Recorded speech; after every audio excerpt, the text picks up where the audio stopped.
제가 찬양을 이렇게 같이 마음으로 이렇게 생각하면서 우리 성도님을 한 사람씩 이렇게 생각을 해봤는데, 오늘 이 자리에는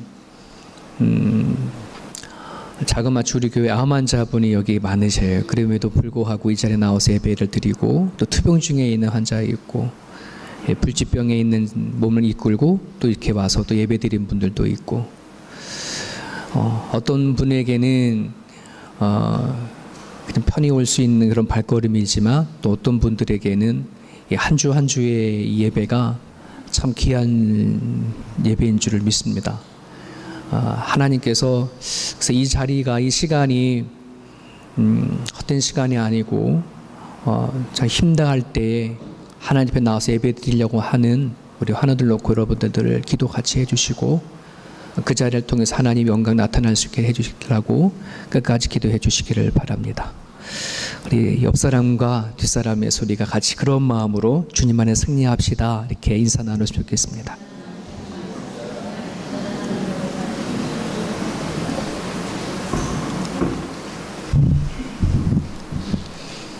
몇 주 전에 우리 고동식 장로님 예배 끝난 다음에 저한테 조그마한 이렇게 코팅으로 되어져 있는 쪽지를 한 묶음을 갖다 주셨어요. 이게 뭐예요, 장로님?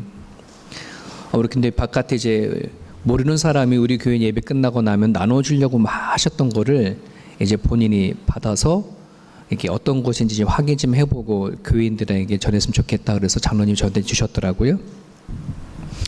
그래서 그게 뭔가를 집에 가서 보니까 조그만 한 요만큼 되어지는 이제 종이에 코팅을 하셔서 거기에 이름만이 적혀 있었어요. 들을 게 있는 자는 들으라, 한국 교회여 깨어라, 뭐 회개해라, 뭐 이제 그러한 글을 적혀 있고, 유튜브에 대영광의 그날을 위하여라고 하는 제목을 치면 그 영화가 나오는데 그거를 보라고 하는 그러한 거였어요. 그래 이 영화가 어떤 건가 찾아 들어가서 봤더니, 한국의 기독교 그 연예인들 중에 신우라고 하는 게 돼 있는데, 연예인 중에 몇몇이 그 크리스찬들이 모여서 이렇게 영화를 만들었어요. 그러니까 한 2시간짜리 되는 그런 영화인데, 제가 한국의 연예인들 크리스찬들이 되게 많은 거로 제가 알고 있는데, 그냥 별로 인기 없는 한 두 사람이 그냥 나와서 하는데, 타이틀은 한국 기독교 연예인 신우회라고만 나와 있더라고요. 2시간 분량의 영화인데 도대체 이 영화를 누가 만들었을까? 홍의봉 각본 감독이라고 되어 있더라고요. 이분이 누구지? 라고 찾아 들어갔어요. 그러니까 인터넷 찾아 들어가니까 감독보다는 홍의봉 선교사라고 더 많이 나와요. 이분이 선교사님이었네. 그래서 좀 더 들어가 봤어요. 더 들어가 봤더니 홍의봉 전도사님이셨어요. 지금은 70이 넘으신 분이신데, 도대체 이분이 어떤 마음을 가지고 이 영화를 만들었을까? 그래서 오늘 아침에 예배를 나오려고 하는데 성시와 단체방이 있는데 거기에 어떤 목사님이 추천하면서 그 영화를 올렸어요. 이 영화를 제대로 알고 추천을 올렸을까 좀 생각이 드는데, 그래서 이 홍의봉 그 분이, 그 선교사님이 들어가 보니까 시한부 종말론을 주장하는 그러한 이제 해당하는 분이셨어요. 그러니까 2014년도 안에도 이 하나님께서 곧 휴거하신다, 곧 재림하신다, 예수님께서 재림하셔서 휴거가 곧 일어난다. 예전에 우리가 1992년 10월 28일 이장님 목사가 다미소 선교를 하면서 날짜를 딱 못 박았잖아요. 근데 이분은 좀 그런 위험성을 감안하기 위해서 날짜를 정하지 않고 2014년 몇 월 예수님의 휴거가 일어날 가능성이 높다, 준비해라, 깨어라, 이렇게 했는데 그날이 지나갔어요. 그날이 지나가고 나서 또 2017년도에 몇 월이 예수님이 오실 가능성이 높다, 휴거가 될 준비해라 라고 또 한 번 하셨더라고요. 근데 지금 또 이제 영화로 인해서 또 선전을 이게 얘기를 하는데, 2018 올해, 그다음에 2020년 가능성을 가지고 자꾸만 얘기를 하는 시한부 종말론을 주장하는 그러한 선교사님이셨더라고요, 보니까.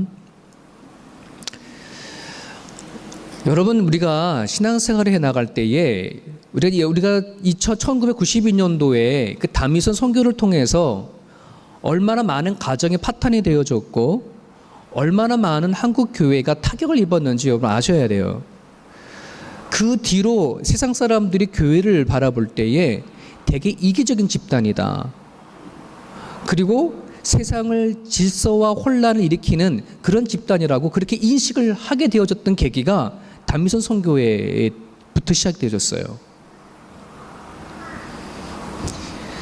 그런 부분들 안에서 오늘 우리 이 시대에 과연 어떻게 이런 부분들을 잘 파악하고 믿고 가야 되어지는지 현혹되면 안 돼요. 예. 오로지 주님이 오시는 날은 하나님만이 아시는 거고, 당장 오늘 하나님께서 임한다고 할지라도 오늘은 하나님의 주신 말씀 따라 살아갈 뿐이에요. 그죠? 우리가 지난주까지 보았던 베드로 전서는 주로 외부에서부터 오는 핍박과 박해와 이런 문제를 다루면서 베드로가 흩어져 있는 크리스찬들에게 권면하고 위로하고 앞으로 닥칠 박해가 있을 테니까 대비해라 하는 그런 메시지가 베드로 전서의 얘기라면, 베드로 후서의 이야기는 교회 내부에서 일어나는 문제를 다룬 것이 베드로의 후서의 이야기입니다. 당시에 교회 안에 들어와 있었던 문제들이 뭐냐면 배교, 그동안에 복음으로 키워놨던 성도들이 잘못된 사상으로 인해 가지고 교회를 떠나보는 일들이 비일비재하게 일어나고 있었어요. 특별히 거짓된 사상이었던 영지주의들이 얼마나 사람 믿는 믿음을 뒤흔들어 놔서 교회를 떠나게 했는지 몰라요. 그런 영지주의 사상들, 그리고 거짓 교사들을 위한 영적인 그 위기, 당시에 팽배했던 부독특한 쾌락주의에 빠진 이야기들, 그다음에 예수님의 재림을 대한 잘못된 사상을 가지고 막 퍼지고 나갈 그럴 때였었어요.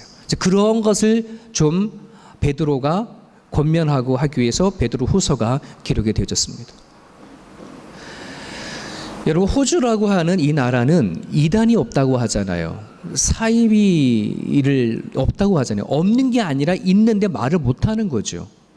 제가 오늘 이 자리에서 어떤 교회를 향해서 저 교회는 이단입니다 라고 말한 것을 지금 카메라가 찍고 있는데, 저 찍은 것이 바깥에 나가서 얘기를 하고 그거를 증거 삼아서 이상명 목사를 고소하면 저는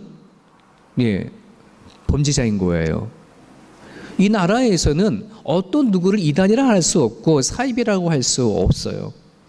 그렇기 때문에 이 호주 안에 어쩌면 더 많은 이단적인 사상과 거짓된 가르침이 곳곳에 들어와 있어요. 어떤 간판을 걸고 나는 이단입니다 라고 하지 않지 않습니까? 다 교회의 이름을 붙이고 하죠. 그렇기 때문에 여러분들이 분별할 수 있는 영이 있어야 되어집니다. 말씀이 아니고서는 분별할 수가 없어요. 그런 부분들 안에서 이제 베드로 후서가 시작되어지는 이 말씀을 여러분들이 잘 기억하고 잘 말씀을 담아낼 수 있기를 간절히 바랍니다. 베드로 후서를 시작하면서 베드로는 1장 1절에 짧은 인사말을 하는데요. 이 인사말 1절 안에는 아주 중요한 개념이 들어가 있습니다. 요즘 우리가 말하고 있는 성도, 그리스도인이 정말 정확하게 뭐냐, 주변에 믿지 아니하는 사람들이 당신 어떤 존재예요? 라고 하면 내가 그리스도인입니다, 크리스찬입니다, 성도입니다 라고 말하면 과연 그 성도가 뭐냐라고 하는 그런 정의가 담겨져 있는 것이 1장 1절이에요. 같이 다시 한번 보면, 예수 그리스도의 종이며 사도인 시몬 베드로는 우리 하나님과 구주 예수 그리스도의 의를 힘입어 동일하게 보배로운 믿음을 우리와 함께 받은 자들에게 편지하노니, 이렇게 되어 있어요. 근데 쉽게 말하면 베드로가 믿는 자에게 편지한다, 성도에게 편지한다 이렇게 하면 되잖아요. 근데 거기에 몇 가지, 세 가지 단어를 중요합니다. 자, 베드로는 자신을 뭐라 얘기합니까? 나는 주의 종이다, 그 다음에 사도다, 이런 내가 보배로운 믿음을 가진 자에게 편지를 한다라고 그렇게 언급을 하고 있습니다. 여러분, 종의 특징이 뭐예요? 종과 주인의 주인의 특징이 있고 종의 특징이 있다면 종의 특징이 뭘까요? 자유가 없는 것, 나가 없는 거예요. 내가 없는 것. 종에게는 모든 시간과 모든 것이 다 누구 거예요? 주인 거예요. 그래서 종이라고 한다는 단어는 내가 없는 것을 말합니다. 그럼 사도의 특징은 뭘까요? 사도를 특징. 예수님이 사도라고 했을 때 예수님이 12제자만 향해서 사도라 얘기하지 그 다음에 믿는 사람을 가지고 사도라 하지 않잖아요. 근데 사도라고 얘기한 특징이 뭘까요? 그건 주님을 만났느냐 안 만났느냐를 가지고 사도냐 사도가 아니냐를 얘기를 하는 거예요.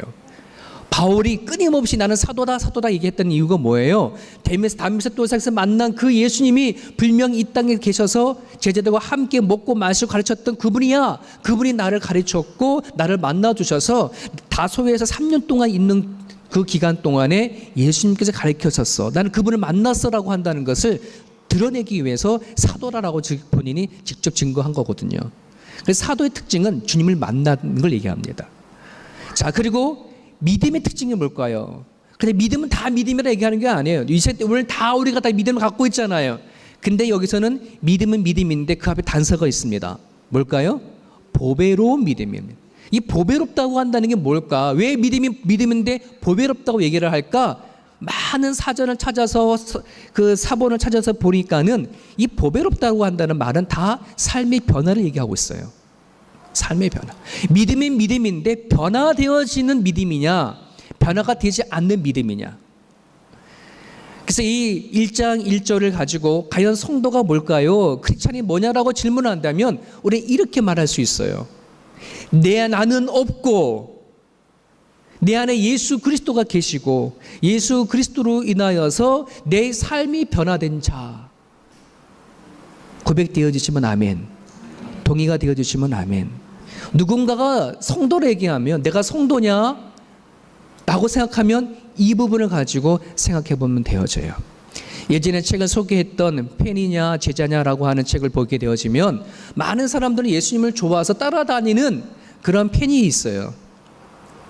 예, 난 누구 팬이야 막 이렇게 할 때, 그죠? 하지만 하나님은 팬이 아니라 제자를 원하는 거예요. 제자는 뭐예요? 예수님을 위해 사는 사람. 하나님을 위해 사는 자가 제자이잖아요. 그 교인과 성도도 마찬가지예요. 교회를 다니는 사람이 있고 진짜 성도가 있는 거예요. 두레교회에 발을 딛고 살아가는 벽여명에 되어지는 우리 두레교회 성도 여러분들이 그냥 교인이 아닌 성도가 되어지길 주님의 이름 축복합니다. 예. 나는 없고 예수가 있고 예수로 인하여서 내 삶이 변화되어지는 삶이 우리 안에 있기를, 나한테 있기를.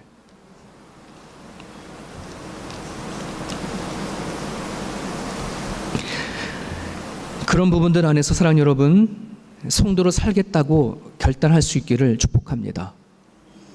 그냥 머리를 끄덕이어서 되는 문제는 아닙니다. 이 문제는 아멘 했으면 결단해야 합니다. 내가 결단해서 그렇게 살아내지 아니하면 하나님의 경험은 임재할 수 없습니다. 하나님이 살아계심을 경험할 수 없습니다. 지금까지 여러분들이 미루어왔던 그런 부분들이 있다면 하나님, 주님이 정말 살아계시고 예수님 믿는다면 결단하면 살아가겠습니다. 결단 없이는 내가 변화되어 줄 수가 없어요. 누군가 이렇게 말할 수가 있겠습니다. 굳이 그렇게 예수님을 붙잡고 살아갈 이유가 뭐 있습니까? 나는 지금 아무 문제도 없고 편하고 좋은데 그냥 하나님 계신다고 하고 내가 믿고 그냥 이 믿음을 가지고 언제 내가 죽을 때 하나님 날 천국으로만 데려가 주십시오 라고 하는 그런 분들이 있다면 오늘 우리가 예수님을 안다는 것이, 하나님을 믿는다는 것이 얼마나 큰 축복인 것인지 이걸 모르기 때문에 그래요. 하나님부터 내가 예수님을 알고 믿어지면은 그것이 어떤 어마어마한 축복이 있다고 한다는 것, 이걸 알고 고백이 되어져야 하나님 붙잡고 싶은 마음이 생겨요. 결단하고 싶은 마음이 생겨요. 근데 오늘 성경에 보니까 이전에 보면 하나님과 우리 주 예수 그리스도를 알므로 오는 축복이 있어요. 그게 뭐라 그래요? 은혜와 평강이에요. 신약이 14번 반복해 나와요. 은혜와 평강이 너에게 있을지어다. 은혜와 평강이 너에게 넘칠지어다. 은혜와 평강이 너와 항상 함께할지어다 라고 14번이 계속해서 믿는 자에게, 성도라면 그 은혜와 평강이 있기를 바라는 거예요. 은평셀이 사라졌는데 아쉽지만 은혜와 평강이잖아요. 그럼에도 불구하고 우리 교회에 은혜와 평강이 있기를 간절히 바랍니다. 은혜를 기쁨으로 읽고요, 평강을 평안이라고 그렇게 읽습니다. 여러분, 오늘날 우리가 살아가고 있는 이 2019년도 이 해는 정말 저거 어렸을 때 자랄 때도 상상하지 못했던 그런 일들이 일어나잖아요. 미국에서 만든 그 탐사선이 태양계라고 하는, 그죠? 그 어마어마한 태양계를 넘어서 이미 그 태양계를 지나가잖아요. 끊임없는 미지의 우주로 계속 날아가고 있어요. 중국에서 만든 우주선이 지금 달나라 뒤편에 가 있잖아요. 인간이 만든 우주선이 달나라를 가고 우주를 향해 끊임없이 나아가는, 화성까지 가서 탐사선을 보내고 하는 그런 시대에 우리는 살아가고 있어요. 뿐만 아니라 여러분들은 다 천리안의 눈을 가졌습니다. 우리가 옛날만 하더라도요, 조금만 뭐 많이 알게 되면 뭐라 그럽니까? 당신 천리안을 가지셨군요, 이랬는데요. 우리 안은 천리안입니까? 만리안, 억리안을 눈을 가졌어요. 스마트폰으로. 우리는 매일같이 지구상에 일어나는 수많은 일들을 실시간으로 다 알 수 있잖아요. 어느 지역 구석에 있는 일들도 다 우리는 알 수 있는 그런 시대 속에 살아가고 있기 때문에 오늘 우리들은 다 천리안을 가지고 살아가고 있는 것처럼 살아가게 되어 있어요. 먹는 건 어떻습니까? 이수신 장군이 싸움하러 나가기 전에 먹었던 그 반찬을 보니까 지금 오늘 여러분 아침 먹고 온 것보다 못하세요. 우리는 얼마나 아침, 점심, 저녁으로요, 조선시대 왕이 먹던 것보다 더 잘 먹는지. 그래서 우리가 옛날 사람들이 만약에 오늘 우리 이 시대를 살아가고 보면은 이해나 할까요? 예? 얼마나 많은 걸 누리고 살아가는지 아마 그때 너무너무 부러울 거예요. 한여름에 겨울 음식을 먹고 한겨울에 여름에 과일을 먹는 그런 시대 속에 살아가고 있는 우리들, 아마 그들은 너무나 부러워할 거고 엄청난 복을 받았다라고 아마 그렇게 말할 겁니다. 자, 그러면 우리는 그만큼 많은 복을 누리고 많은 걸 누리고 살아가니까 우리는 그만큼 기쁜가요? 그만큼 평안한가요? 그만큼 만족하며 살아가나요? 조선시대보다도 몇십 배 기쁜가요? 예? 그러나 우리는 너무나 우리 스스로 잘 고백합니다. 어느 때보다도 더 많이 외롭고 더 많이 공허하고 더 많이 우울하고 더 많이 불안하고 하는 시대들을 살아가고 있는 것이 우리들의 현실이라고 우리는 그렇게 말하지 않습니까? 유시화라고 하는 시인이 쓴 시집의 제목을 이렇게 달았더라고요. 그대가 곁에 있어도 나는 그대가 그립다. 그대가 내 곁에 있어도 나는 그대가 그립대요. 이게 두 가지 의미가 될 수 있습니다. 너무너무 사랑하니까, 너무너무 좋으니까, 그냥 옆에 있어도 보고 싶은데 또 보고 싶어 하는 그런 아마 사무친 사랑의 마음이 갖고 있는 그림을 볼 수도 있지만, 다른 한편으로는 이렇게 볼 수도 있어요. 정말 사랑이 많은 그 당신 내 옆에 있어도 나는 외롭지? 왜 이렇게 채워주지 못하지? 그렇게도 읽을 수가 있어요. 여러분, 죽기 살기로 정말 사랑했던 그 아내와 남편이 여러분을 지금 채워주시나요? 여러분 기대했던 만큼 기쁨을 주시나요? 기대했던 평안을 주시나요? 기대했던 만큼 여러분 만족하며 살아가시나요? 내 아내면 충분해, 내 남편이면 충분해 하는 그런 마음으로 여러분 살아갈 수 있나요? 사랑하는 여러분, 전도서 3장 11절을 한번 같이 읽어보겠습니다. 전도서 3장 11절입니다. 같이 읽습니다. 하나님이 모든 것을 지으시되 때를 따라 아름답게 지으셨고, 그 다음에 뭡니까? 또 사람들에게는 영혼을 사모하는 마음을 주셨느니라. 주부에 나와 없습니까? 없군요. 전도서 3장 11절. 하나님이 모든 것을 지으시되 때를 따라 아름답게 하셨고 또 사람에게는 영혼을 사모하는 마음을 주셨다. 하나님 세상 피조물을 다 지으셨는데 우리 인간에게만 뭘 주셨대요? 영혼을 사모하는 마음, 이거는 다른 말로 영원이라 얘기를 합니다. 영혼을 얘기합니다. 이 말 안에는 어떤 것이 담겨져 있냐면 영원을 사모하는 이 마음 안에는 세상을 모든 걸 다 품어도 채워줄 수 없는 큰 그릇, 큰 마음이 우리 가운데 있다는 것입니다. 그래서 하나님은 우리를 향해서 천하보다도 귀하다라고 말하는 거거든요. 천하를 다 품어도 우리는 만족할 수 없는 영혼이 우리 가운데 있어요. 그래서 공허한 거예요. 그래서 허전한 거예요. 채울 수 없기 때문에. 누구 아니면, 이 마음을 만드신 하나님이 아니면, 이 마음을 만드신 하나님이 내 가운데 역사하지 아니하면 우리는 진정한 기쁨을 누릴 수가 없습니다. 진정한 평안을 누릴 수가 없어요. 그런데 오늘 성경에서 얘기하기를 너가 하나님을 알면, 예수님을 알면 은혜와 평강이 우리 안에 맛보지 못했던 기쁨과 평안이 우리 가운데 있을 거라고 얘기하고 있습니다. 여러분, 이거를 믿으시는 거예요. 우리가 하나님을 안다라고 말할 때 예수님을 안다, 하나님은 하늘에 계시고 예수님 하나님 아들이다 라고 하는 그 암을 얘기하는 것이 아니에요. 진짜 아는 것은 내가 예수님을 통해서 내 안에 맛보지 못했던 진정한 기쁨이 내 안에 생기는 거구나, 평안이 있는 거구나, 이것을 알 때에 안다라고 얘기한다는 거예요. 내 힘으로는 차려지지가 않아요. 내가 만든 환경으로 찾아오는 것이 아니라 오직 하나님, 오직 예수님으로 내 안에 그 기쁨과 평안이 옵니다. 여러분, 혹시나 하루하루 살아가는 것이 되게 무료하고 기쁨도 없고 감사도 없고 내 마음에 계속 끊임없이 불안이 생긴다면 여러분, 그 이미 와 계신 하나님을, 이미 우리 가운데 존재하시는 그 예수님을 손을 뻗어 잡을 수 있기를 간절히 바랍니다. 기쁨과 평안과 천국과 구원이 아무리 좋다 한다 할지라도 내가 손을 뻗어서 잡지 아니하면 내 것이 되지 않아요. 여러분, 선물이 그렇지 않습니까? 누군가 내 선물을 줬다라고 하지만 이것을 받지 않은 것 누구의 몫이에요? 그 사람의 몫입니다. 여러분, 은혜는, 기쁨은 선물입니다. 평강도 선물입니다. 구원도 선물입니다. 천국도 하나님이 거둬주신 선물입니다. 하지만 내가 손을 내밀어 잡지 아니하면 내 것이 아니여 되시는 거예요. 그런 부분들 안에서 여러분, 지금의 자리가 어떤 자리든, 무엇의 자리든, 내 마음에 들는 자리든 들지 않는 자리든 여러분, 하나님의 이름으로 받을 수 있기를 주님으로 축복합니다. 경제에 어려움이 있는 자리라도 할지라도 하나님의 이름으로 그 상황을 받으십시오. 아픔의 자리가 있고 문제의 자리가 있다 할지라도 하나님의 방식을 믿고 잡아내십시오. 하나님은 그 자리를 통해서 은혜를 채워주시고 평강을 채워주시는 분이세요. 이것이 하나님을 아는 믿음이에요.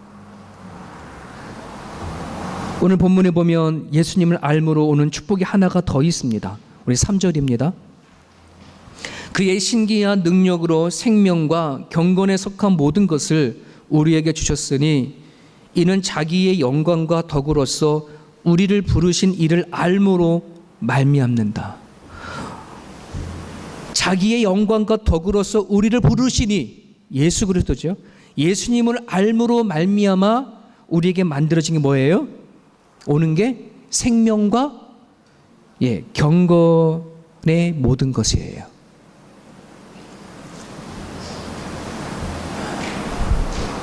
제가 자랄 때 저희 어머님이 그냥 내뱉었던 소리가 있었어요. 사는 게 다 아니다. 사는 게 다 사는 게 아니야. 이런 말을 참 많이 하셨어요. 그러니까 우리한테 얘기한 게 아니라 그냥 혼잣말로 그렇게 하시더라고요. 근데 저는 어렸을 때 그게 무슨 말인지 이해가 안 됐어요. 왜 사는 게 아니지? 사는 게 사는 거지 뭐. 나중에 커서 그 말씀을, 그 어머니가 하신 얘기를 생각해 보니까 탄식이었구나, 그냥 아픔이었구나, 통곡이었구나, 그런 걸 알게 되셨어요. 사는 게 다 사는 게 아니구나 하는 것을. 여러분, 오늘날 이 시대에도 수많은 사람들이 그러한 탄식을 갖고 살아갑니다. 사는 게 다 사는 게 아니다. 지난 주중에는 한국에 설이 있었지 않습니까? 한국의 설이라고 하면 옛날 기억으로 하게 되면 너무 풍요로운 것, 흩어졌던 가족들이 다 모여져 가지고서는 정말 잔치가 되어주고 너무 좋았던 그 시절, 그렇지 않습니까? 저는 가난한 시대절에 자랐음에도 불구하고 설만 생각이 되어지면 너무 좋았던 것 같아요. 정말 오늘만 같아라 막 이랬던 것들이 그 말에 어떤 곳이니 마음 깊은 곳에 왔었는데, 요즘에도 과연 이 시대를 살아가고 있는 사람들, 어마어마한 자유로움과 풍요로움 속에 살아가고 있는 사람들이 과연 설만 같아라 그런 마음을 갖고 살아갈까요? 그러지 않더라고요. 예, 한국에는 설을 어떻게 지내는가를 찾아봤더니 많은 사람들이 외롭게 살아가더라고요. 어떤 기사에는 혼자서 살아가고 있는, 결혼도 하지 않은 사람들이 한국에 많다 보니까 그냥 그 사람들이 시골에 내려가 부모님 만나는 것도 싫어, 결혼하지 않아서 그 말 매기도 없고, 부모와 자식들 간에 오고 감이 적고, 풍요로움 속에 살아가고 있다고 하더라도 공허함과 허전함이 많은 그런 시대 속에 살아가고 있더라고요. 그래서 지금 도서관이 무슨 고시원 같은 데에서 홀로 살아가고 있는 사람들이 많은데, 앞으로 가면 갈수록 더 많이 늘어난다가 지난 설에 나왔던 뉴스 보도였었어요. 그래서 그들이 하는 말은 설이 없으면 좋겠다, 명절이 없으면 좋겠다, 설이 오면 올수록 일자리도 끊어지고, 설이 오면 올수록 외로워지고 또 고독하고, 사는 게 아니다, 그렇게 말하시는 분들이 많더라고요. 사랑하는 여러분, 우리가 그냥 사는 이 생명은 우리가 호흡하고 숨부터 있다라고 해서 다 사는 게 아닙니다. 오늘날 성경 안에는, 헬라어 성경에는 이 생명을 두 가지 생명을 얘기합니다. 하나는 비오스 생명이요, 하나는 조의 생명인데, 비오스 생명이라고 하는 이 생명은 우리 동물적인 생명입니다. 태어나서 우리가 갖고 있는 생명입니다. 먹고 자고 성장하다가 때가 되어지면 죽는 생명을 비오스 생명이라고 그렇게 얘기를 합니다. 이것을, 이 단어를 생물학적으로 바꿔진, 영어로 바꿔진 말이 바이올로지라고 하는 말입니다. 바이오질라는 말이 비오스라고 해서 왔어요. 태어나서부터 받은 그런 생명. 그래서 요한일서 2장 16절을 같이 한번 읽어보겠습니다. 요한일서 2장 16절 시작. 이는 세상에 있는 모든 것이 육신의 정욕과 안목의 정욕과 이생의 자랑이니 다 아버지께로부터 온 것이 아니요 세상으로부터 온 것이라. 여기서 이생의 자랑, 이 세상의 생명이라고 한 말인데, 이 이생이라는 말이 디오스라는 말이에요. 하나님이 없는 생명에 대한 자랑을 얘기한다는 말이에요. 오늘날 우리가 살아갈 때에 가지고 살아가는 이 생명이 대부분 다 디오스의 생명이 초점에 맞춰져 있습니다. 먹고 사는 그 생명을 가지고 살아가는 것이죠. 얼마나 내가 잘 먹을까, 얼마나 잘 입을까 하는 것이 관점이 거기에 있습니다. 그러다 보니까 우리가 살아가는 여러 환경과 여건에 대해서 우리는 한탄하게 되어지고, 아픔이 되어지고, 통곡이 되어져 갑니다. 흘러가는 세월 앞에 우리는 탄식하고, 늙어가는 삶 앞에 허무함을 하소연하는 것이죠. 저도 예수님을 만나기 전에는 이 비오스 생명을 갖고 살았습니다. 분명히 모태신앙자고 교회에서 살아갔음에도 불구하고 저는 늘 무엇을 염려했냐면, 어떻게 하면 더 많이 돈을 벌 수 있을까? 어떻게 하면 더 많이 편안해질 수 있을까? 어떻게 하면 더 잘 먹고 잘 살 수 있을까에 모든 포커스를 맞추고 살아갔던 사람이 저의 모습이었어요. 이게 비오스 생명입니다. 이 생명으로 살아가는 사람들은 항상 내가 가졌느냐 못 가졌느냐에 따라서 우리의 살아가는 이 삶은 평가가 되어지고, 이 삶에 따라서 우리는 결국 뭐 하는 거예요? 한탄도 나오고 또 기쁨도 나오고 한다는 것이에요. 그러나 그리스도인들은, 하나님을 만난 예수님 영접한 사람들은 비오스의 생명에서 하나하나 더 태어난 거예요. 그게 뭐예요? 조의 생명이에요. 예수를 영접하는 순간 나는 죽고 예수 그리스도에 있는 생명이 우리 가운데 들어왔어요. 이걸 거듭남이라고 얘기를 하잖아요. 그죠? 거듭남. 예수를 믿음과 동시에 우리는 거듭나서 새롭게 태어난 생명을 가진 것이 그게 조예예요. 요한일서 5장 12절입니다. 같이 한번 읽어봅니다. 시작. 아들이 있는 자에게는 생명이 있고 하나님의 아들이 없는 자에게는 생명이 없느니라. 여기서 말하는 생명이 조회입니다. 아들이 있는 자에게는 생명이 있어요. 조회의 생명입니다. 하나님의 아들이 없는 자에게는 생명이 없어요. 조회가 없어요. 이 조회가 뭘까? 요한복음 10장 10절입니다. 같이 읽어볼게요. 내가 온 것은 양으로 생명을 얻게 하고 조회를 얻게 한다는 말이에요. 더 풍성히 얻게 하려 한다. 과연 이 생명이 어떤 생명이냐? 따라합시다. 예수와 함께하는 생명, 예수 안에 만들어지는 생명. 예.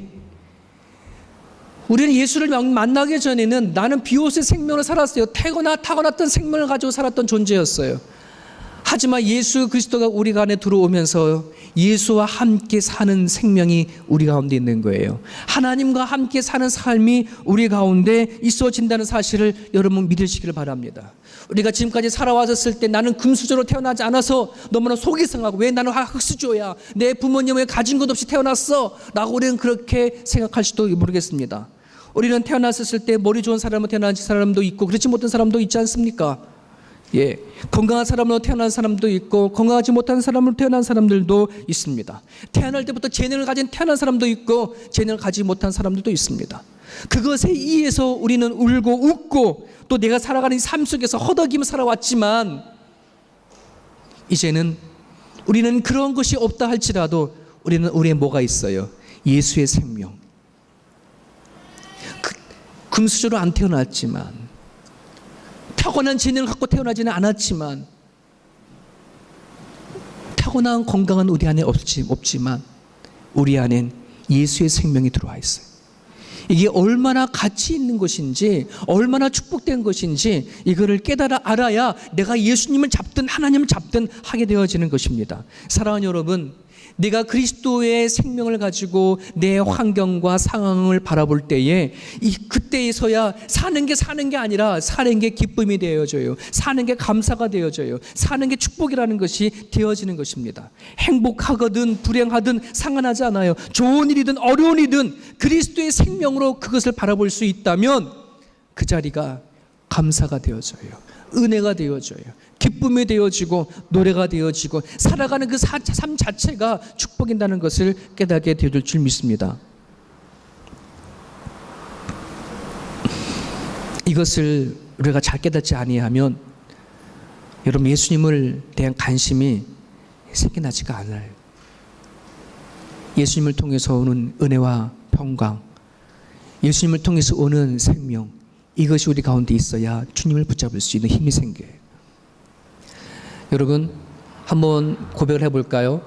여러분 지금까지 살아오는 가정 가운데 여러분을 정말 힘들게 하고 지치게 하고 괴롭혔던 것이 내가 뭐 경제적으로 많이 가졌느냐 못 가졌느냐의 그런 문제였습니까?